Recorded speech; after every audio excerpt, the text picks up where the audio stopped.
Au nom du Père et du Fils et du Saint-Esprit. Amen. Grande joie d'être là avec toi pour ce temps de Lectio Divina, ce temps de partage, de lecture priante de la parole de Dieu. Un enrichissement, on partage un peu les lectures pour que nous puissions trouver parfois des aspects que nous ne faisons pas très attention parfois. Et en même temps, j'espère que tu as déjà fait ta Lectio Divina avec les 5 étapes, comme d'habitude nous le faisons. Lecture, c'est que dit la parole. Méditation, c'est que Dieu me dit. Prière, c'est que je réponds à Dieu. 4e, contemplation, la parole qui enflamme mon cœur. 5e, résolution, comment je suis appelé à vivre la parole. Aujourd'hui, nous sommes le 15 octobre. Le 15 octobre, nous célébrons, nous fêtons Sainte Thérèse d'Avila, une grande sainte, docteur de l'Église, réformatrice du Carmel, elle avec Saint Jean de la Croix, mais une femme vraiment passionnée d'amour pour le Christ, pour la vie spirituelle, pour la vie des prières.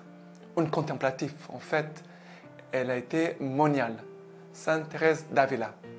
Et pour aujourd'hui, nous avons comme lecture Romains 8, 22, 27. Romains 8, 22, 27. Nous le savons en effet, toute la création jusqu'à ce jour gémit en travail d'enfantement. Et non pas elle seule, nous-mêmes, qui possédons les prémices de l'Esprit. Nous gémissons, nous aussi intérieurement, dans l'attente de la rédemption de notre corps, car notre salut est objet d'espérance. Et voir ce qu'on espère, ce n'est plus espérer. Ce qu'on voit, comment pourrait-on espérer encore? Mais espérer ce que nous ne voyons pas, c'est l'attendre avec constance. Pareillement, l'Esprit vient au secours de notre faiblesse, car nous ne savons que demander pour prier comme il faut. Mais l'Esprit lui-même intercède pour nous en des gémissements ineffables. Et celui qui sonde le cœur sait quel est le désir de l'Esprit et que son intercession pour les saints correspond aux vues de Dieu. Alors, cette parole, la première lecture d'aujourd'hui, nous dit « Nous le savons en effet, toute la création jusqu'à ce jour gémit en travail d'enfantement. » Ça veut dire « Toute la création gémit en travail d'enfantement. » Pourquoi? Il a tout un travail en nous de devenir ce que nous devons être. Ça veut dire de devenir enfant de Dieu. C'est une phrase que Dieu dit à Sainte Catherine de Sienne, « Deviens ce que tu es, alors tu mettras du feu, le feu de l'Esprit bien sûr, bien entendu, sur le monde. Si tu deviens ce que tu dois être, tu mettras du feu sur la terre. » Ici, c'est l'enfantement, ce travail d'enfantement en chacun de nous, mais toute la création attend la révélation des fils de Dieu. En fait, c'est ça. Toute la création attend la révélation des fils de Dieu. Mais nous aussi, nous gémissons parce qu'il a un travail d'enfantement, de laisser le Christ être engendré en nous. Que le Christ qui a commencé à être engendré en nous au jour de notre baptême puisse grandir à sa taille d'homme mûr, d'homme spirituel. Et après, il dit, comme ça la première lecture de Saint Paul aux Romains, car notre salut est objet d'espérance. Et voir ce qu'on espère, ce n'est plus l'espérer. Ce qu'on voit, comment pourrait-on l'espérer encore? Mais espérer ce que nous ne voyons pas, c'est l'attendre avec constance. Et là, c'est vraiment la vertu de l'espérance. Attendre avec constance ce que nous ne voyons pas encore. Même par rapport à nous-mêmes, parfois, souvent, nous avons beaucoup d'espérance pour les autres. Mais souvent, nous manquons d'espérance pour nous-mêmes. Oui, j'ai beaucoup d'espérance que tous mes frères de communauté vont être tous saints. Mais d'espérer, d'avoir l'espérance qu'un jour, moi aussi, je vais devenir saint, souvent nous avons plus de mal. Mais je dois les croire et l'attendre avec constance. Parce que la grâce de Dieu ne manquera pas. Ça veut dire que je ne m'appuie pas sur moi-même, mais je m'appuie sur Dieu. Je m'appuie sur lui. Et après, il dit, comme ça, Saint Paul, pareillement, l'Esprit vient au secours de notre faiblesse, car nous ne savons que demander pour prier comme il faut. C'est vrai, souvent nous ne savons pas que demander pour prier comme il faut. Mais c'est l'Esprit Saint lui-même, qui intercède pour nous en des gémissements ineffables. Et c'est vrai que l'Esprit Saint qui habite en nous, il prie aussi en nous. Il habite en nous, mais il prie aussi en nous, avec des gémissements ineffables. Et cela concerne aussi le chant en langue, que parfois nous écoutons dans certaines communautés, quand ce chant que nous disons, c'est un chant où nous nous abandonnons à l'Esprit Saint et nous laissons l'Esprit Saint chanter en nous. Nous ne savons pas, nous ne maîtrisons pas toutes les paroles, mais nous savons que c'est l'Esprit Saint qui prie en nous. Mais même si tu ne connais pas le chant en langue, tu dois dire « Esprit Saint, viens prier en moi. Viens prier en moi. » Et après, il dit « Celui qui sonde le cœur, c'est quel est le désir de l'Esprit et que son intercession pour les saints correspond aux vues de Dieu. » Alors, lui qui sonde le cœur, c'est quel est le désir de l'Esprit. Et c'est cela que Saint Paul désire pour nous, que nous soyons des hommes dans l'Esprit, des hommes dans l'Esprit Saint. Que nous laissons l'Esprit Saint nous sonder profondément, nos cœurs, nos intentions, mais aussi laisser aussi l'Esprit Saint de prier et de conduire notre vie. Voilà. Le psaume d'aujourd'hui, c'est le psaume 19-18. Psaume 19-18, versets 2 à 5. Le ciel raconte la gloire de Dieu et l'œuvre de ses mains. Le firmament l'annonce. Le jour au jour, on publie les récits. Et la nuit à la nuit, transmet la connaissance. Non point récit, non point langage. Nulle voix qu'on puisse entendre. Mais pour toute la terre, on ressorte les lignes et les mots jusqu'aux limites du monde. Et après, oui, jusqu'au 5, voilà, c'est bien. Là-haut, pour le soleil, il dressa une tente. Voilà le psaume que le Seigneur nous donne aujourd'hui. Mais il dit, les cieux racontent la gloire de Dieu et l'œuvre de ses mains, les firmaments l'annoncent.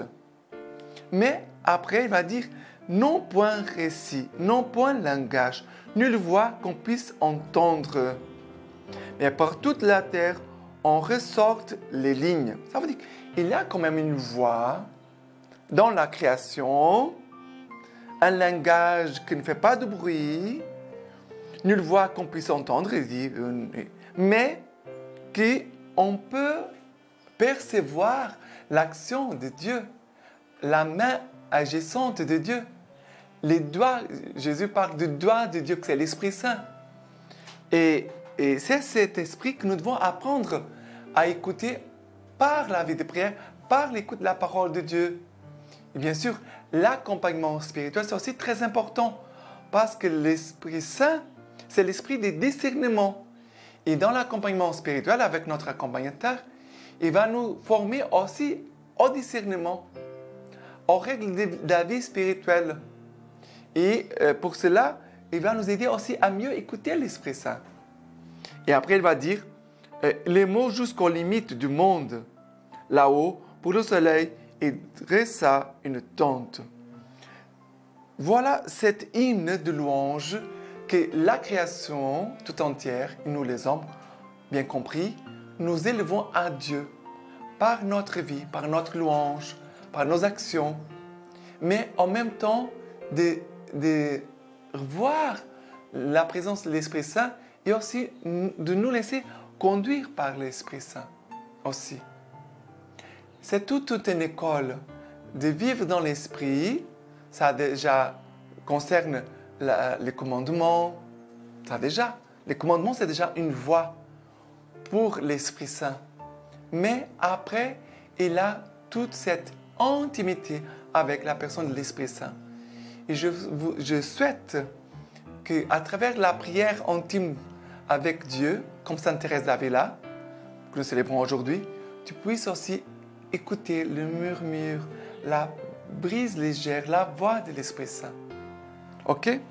Et l'évangile d'aujourd'hui, l'évangile, c'est Saint Jean, chapitre 15, versets 1 à 8. Jean 15, versets 1 à 8. Moi, je suis la vigne véritable, et mon Père est le vigneron. Tout sarment en moi qui ne porte pas de fruits, il l'enlève. Et tout sarment qui porte du fruit, il l'émonde, pour qu'il porte encore plus de fruits. Déjà, vous êtes purs, grâce à la parole que je vous ai dite. Demeurez en moi, comme moi en vous. De même que le sarment ne peut de lui-même porter du fruit s'il ne demeure pas sur la vigne, ainsi vous non plus, si vous ne demeurez pas en moi. Moi, je suis la vigne, vous les sarments. Celui qui demeure en moi et moi en lui, celui-là porte beaucoup de fruits. Car hors de moi, vous ne pouvez rien faire. Si quelqu'un ne demeure pas en moi, il est jeté dehors comme le sarment et il se dessèche. On les ramasse et on les jette au feu et ils brûlent. Si vous demeurez en moi et que mes paroles demeurent en vous, demandez ce que vous voudrez et vous l'aurez. C'est la gloire de mon Père que vous portiez beaucoup de fruits et deveniez mes disciples. C'est très bel ce passage de l'Évangile. Mais regardez bien, ici, Jésus dit, si quelqu'un ne demeure pas en moi, il est jeté dehors comme le sarment et il se dessèche. On le ramasse et on le jette au feu et il brûle. Si vous ne demeurez en moi et que mes paroles, si vous demeurez en moi et que mes paroles demeurent en vous, demandez ce que vous voudrez et vous l'aurez. Mais Jésus dit d'abord, si vous demeurez en moi et que mes paroles demeurent en vous. Ça veut dire, Jésus ici, il nous donne comme une condition. Demeurer en Jésus, demeurer dans le Christ, ça veut dire aussi demeurer dans ses paroles. Ça veut dire garder ses paroles. Et d'ailleurs, Jésus avant avait dit, sans moi, vous ne pourrez rien faire. C'est très, très bon pour nous d'écouter ça, parce que nous sommes très orgueilleux et nous croyons que nous pouvons tout faire. Et Jésus dit, sans moi, hors de moi, vous ne pouvez rien faire. Mais Jésus nous invite à demeurer en lui et aussi de garder ses paroles, demeurer dans ses paroles. Et alors, Jésus va dire, car demandez ce que vous voudrez et vous l'aurez. Ça veut dire, quand Jésus dit demandez, c'est de la prière. Notre prière, bien sûr que dans notre prière, nous disons merci, nous rendons grâce à Dieu. Dans notre prière, nous louons le Seigneur. Dans notre prière, nous demandons pardon. Dans notre prière, nous demandons des grâces à Dieu pour telle personne, pour telle personne. Dans la prière, nous avons soif de Dieu, nous voulons nous unir à Dieu. Nous voulons vraiment écouter Dieu. Mais, regarde, quand Jésus parle ici, demandez ce que vous voudrez, c'est être attaché au cœur de Jésus dans la prière. Ce n'est pas être attaché comme une machine automatique où on met des pièces et après on enlève les choses que nous voulons. Parfois, on trouve ça dans les villes. On met les pièces et après on prend quelque chose, que soit quelque chose à manger, quelque chose à boire. Mais ce n'est pas que ça. Dieu n'est pas une machine, un distributeur. Non. Dieu, il est un cœur. Dieu est amour. Alors, que cette parole d'aujourd'hui, de cet évangile, nous invite vraiment à devenir disciples de Jésus. Jésus va dire, c'est la gloire de mon Père que vous portiez beaucoup de fruits et deveniez mes disciples. Ça veut dire que la gloire de Dieu, c'est que si moi et toi, nous devenions disciples du Christ. Disciple du Christ, c'est quelqu'un qui est à l'écoute. Les disciples, c'est celui qui écoute les maîtres et qui se laisse conduire par les maîtres. C'est cela, les disciples. Les disciples est quelqu'un qui se laisse enseigner, qui se fait petit. Et comme ça, il est comme à l'école.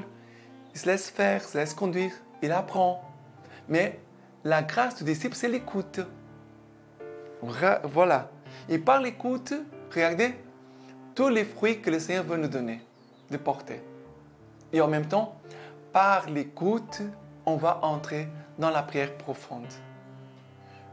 Moi, je pense que les personnes qui ont une profonde prière sont ceux qui écoutent plus Dieu. Sinon, notre prière, elle est superficielle. Elle se limite à quelque chose parfois vague ou très d'intérêt personnel. Mais la prière, ça veut dire que je entre dans le cœur de Dieu. Je ressens ce que Dieu ressent, ce que Dieu sent. Voilà, Sainte Thérèse d'Avila, une femme contemplative mondiale qui a passé plus de temps pour fonder des monastères que peut-être à l'intérieur. Parce qu'elle, pendant toute sa vie, elle a fondé plus d'une trentaine de monastères. Et bien sûr que les monastères plus importants de fonder et que Sainte Thérèse d'Avila aimerait bien fonder, c'est notre monastère intérieur, ça veut dire la présence de Dieu dans notre âme. Et la prière, c'est ça. C'est de fonder, laisser Dieu régner dans notre âme. Et cette grande sainte, elle va mourir en disant « Seigneur, je suis fille de votre Église. Comme fille de l'Église catholique, je veux mourir. » C'était les dernières paroles de Sainte Thérèse d'Avila. « Seigneur, je suis fille de votre Église. Comme fille de l'Église catholique, je veux mourir. » Mais avant qu'on se sépare, je vais vous laisser quelques paroles de Sainte Thérèse d'Avila. Elle va nous dire comme ça. Il nous vient en aide et nous donne des forces. Jésus, Christ, il nous vient en aide et nous donne des forces. C'est un véritable ami. Et je le vois clairement, je l'ai toujours vu depuis, que pour contenter Dieu en obtenant de lui de grandes faveurs. J'ai vu clairement que nous devions entrer par cette porte si nous voulons que la majesté souveraine nous révèle des grands secrets. Au sommet de la contemplation, elle parle de la vie de prière, au sommet de la contemplation, considérez sa vie, la vie de Jésus. C'est le meilleur modèle, la vie de Jésus. J'ai considéré avec attention quelques saints grands contemplatifs et ils ne suivaient pas d'autres voies. Saint François le montre par les stigmates.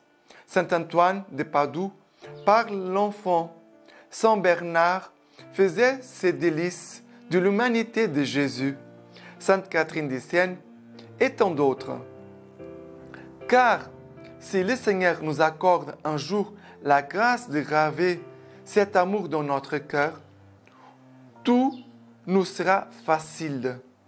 Nous agirons très vite et sans le moindre effort. Il dit, si le Seigneur nous accorde un jour la grâce de graver cet amour dans notre cœur, tout nous sera facile. Nous agirons très vite et sans le moindre effort. Voilà, quelques paroles de Sainte Thérèse d'Avila pour finir. Et c'est avec l'intercession de Sainte Thérèse d'Avila que je veux vous laisser la bénédiction du Seigneur en espérant que votre soif de prière soit de plus en plus profonde et intime avec Jésus et Jésus dans son humanité, comme elle nous a expliqué. Que le Dieu Tout-Puissant vous bénisse et vous garde, le Père, le Fils et le Saint-Esprit. Amen.